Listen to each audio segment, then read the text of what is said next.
Hello students, आज हमारा topic है ऊष्मा चालकता गुणांक। ठीक है ना।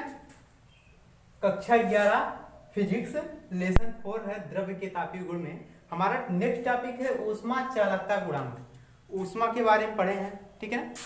अब जान लेते हैं कि ऊष्मा चालकता क्या होता है, ऊष्मा चालकता गुणांक क्या होता है। ठीक है, चलिए ध्यान से देखिएगा, बहुत सिंपल है। मान लीजिए कि कोई छड़, ठीक है, हमने एक छड़ बना लिया।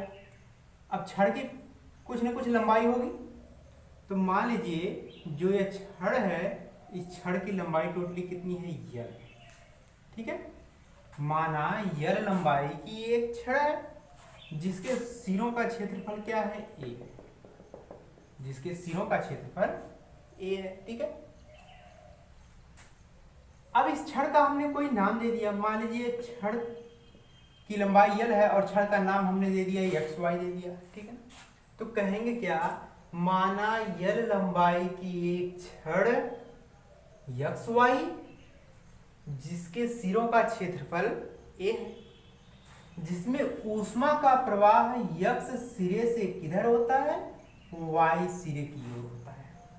बात समझ में आ रही है। इसके ताप क्रमशः कौन कौन है, θ1 और θ2। किस किस के सिरे के, यक्स सिरे का ताप θ1, वाई सिरे का ताप क्या है, θ2 है।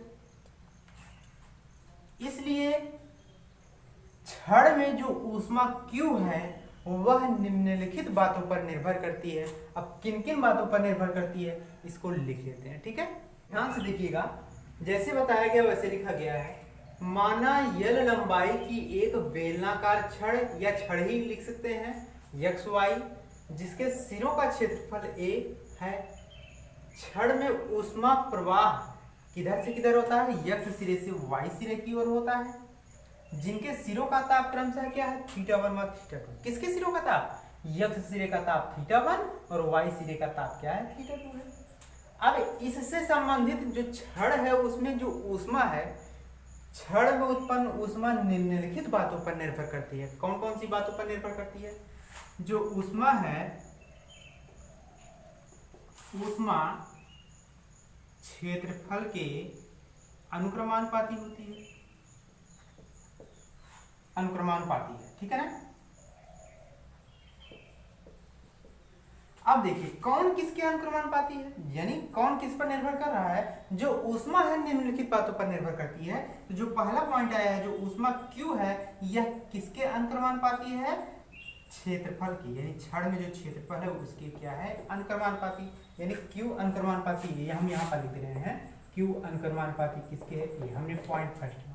ठीक है, अब सेकेंड में पॉइंट में क्या कह रहा है कि जो ऊष्मा है वह किस पर निर्भर कर रहा है, ताप पे। किस किस ताप पे, एक θ1 है θ2 है, तो दोनों का कंबाइन किया जाए तो तापांतर यानी θ1 माइनस θ2, यानी ऊष्मा किसके होता है, छड़ के सिरों के तापांतर के अनुक्रमानुपाती होता है। ठीक है, अब यानी जो यही ऊष्मा Q है, यह किसके अनुक्रमानुपाती है, तापांतर के। तापांतर मतलब ताप के अंतर, किनके, दोनों तापों के।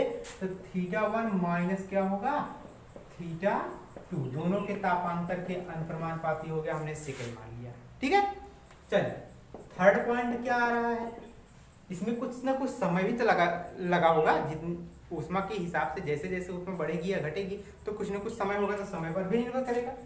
यानी ऊष्मा किस पर निर्भर कर रहा है, समय पर। ऊष्मा समय की क्या है, अनुक्रमानुपाती,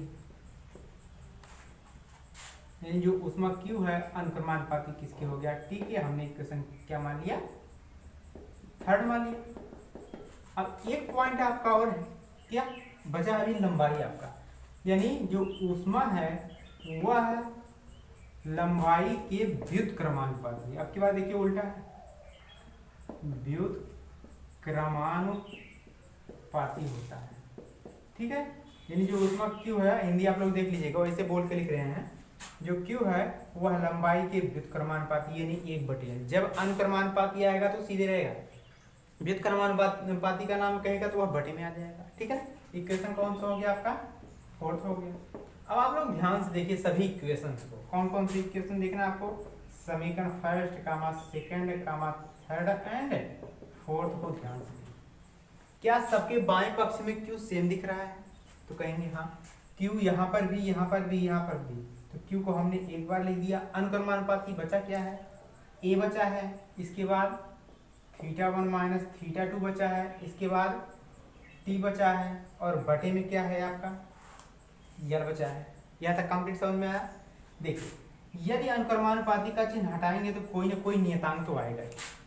कभी भी यह इरेज कर रहे हैं हम, ठीक है ना, जब भी अनुक्रमानुपाती का चिन्ह हटाया जाता है तो कोई ना कोई नियतांक वैल्यू आती है। तो यहाँ पर नियतांक क्या आएगा, यानी क्यू हमने लिख दिया, अनुक्रमानुपाती हटाए तो बराबर का चिन्ह आया, तो यहाँ पर आ जाता है के क्या है, समानुपाती नियतांक, और बगल में जो लिखा था ए θ1 माइनस θ2, बगल में टी अपान क्या है यल, वैसे ही रहेगा। जहां के क्या है आपका, के समानुपाती नियतांक है, ठीक है। के क्या है, समानुपाती, जहां के समानुपाती नियतांक है, जिसे क्या नाम दिया गया, ऊष्मा चालकता गुणांक, जिसे ऊष्मा चालकता गुणांक कहते हैं। बात समझ में आ रही है, यानी जो यही के है, यही क्या है आपका ऊष्मा चालकता गुणांक कहलाता है। इसी के बारे में हम लोग अध्ययन भी कर रहे थे। अब मान लीजिए कुछ और भी तथ्य इसमें जोड़ा जाए, मेन फार्मूला तो आपका बन गया ये, ठीक है। यदि मान लें यदि टी समय पश्चात जो ऊष्मा है, ऊष्मा प्रवाह की दर, कुछ ऊष्मा प्रवाह की दर h हो, तो फार्मूला बन जाता है h बराबर q अपान टी। क्यों, समय के सापेक्ष ऊष्मा प्रवाह की दर ही h कहलाता है, हीट, ठीक है ना। तो h बराबर q अपान टी। अब इससे क्या वैल्यू डिफरेंस आएगी, किसकी वैल्यू डिफरेंस आएगी, ऊष्मा प्रवाह की दर। जब ऊष्मा चालकता गुणांक के लिए पूछेगा तो k है आपका, k की वैल्यू से फाइंड कर ही लेंगे, k बराबर क्यू यल अपान ए θ1 माइनस θ2 टी। लेकिन जब ऊष्मा प्रवाह की दर पूछेगा तो आप लोग करेंगे क्या, h बराबर q अपान टी है। q की वैल्यू यहाँ पर पहले ही फाइंड हो चुकी है, k ए θ1 माइनस θ2, बगल में t अपान यल, यानी h बराबर q का मान रख दिया। अब बटे में अभी एक चीज और बचा है t, यह t से यह t कैंसिल, क्योंकि यह बटे में है, यह ऊपर से कैंसिल हो गया। तो आपके h की वैल्यू ऊष्मा प्रवाह की दर h का मान आ गया k ए θ1 माइनस θ2 अपान यल। यह किसकी वैल्यू आई आपकी, ऊष्मा प्रवाह की दर की वैल्यू आई। यदि हम बात करें, इसमें कुछ चेंजिंग कर सकते हैं।